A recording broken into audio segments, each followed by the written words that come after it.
Hi guys, welcome back to my channel Bindu words. Today video ఏంటంటే మా అమ్మమ్మ గారు ఊరి నుంచి అనేది వచ్చేసారు. మాకు వచ్చినప్పుడల్లా ఏ ఒకటి తీసుకొని వస్తారు. ఈసారి నెయ్యి తీసుకొచ్చారు. ఇంట్లో హోమ్ మేడ్ గాయ్స్, ఇంట్లో చేసింది, చాలా హెల్తీ కూడా ఉంటుంది. నెక్స్ట్ వచ్చేసి నా ఫేవరెట్ ఐటము.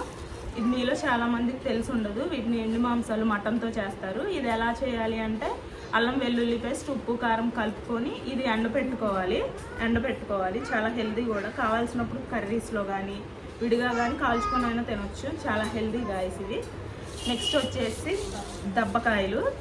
ఇది పచ్చడి చేసుకోవచ్చు. ఇంకా పచ్చడి, పులిహోర ఇవన్నీ ఇలా చేసుకోవచ్చు. ఇంట్లో పెంచిన చెట్లు ఇవి. ఎప్పుడు మాకు ఏదో ఒకటి అనేది తీసుకొస్తారు. మనకి ఇప్పుడు 20 ఇయర్స్కి కాళ్ళు కీళ్ళు నొప్పులతో ఉంటాం కదా. వీళ్ళకి చూడండి 60-65 ఇయర్స్ కూడా చాలా హెల్తీగా ఉంటున్నారు. సో మీ అమ్మగారు ఊరిలో మీకు ఏ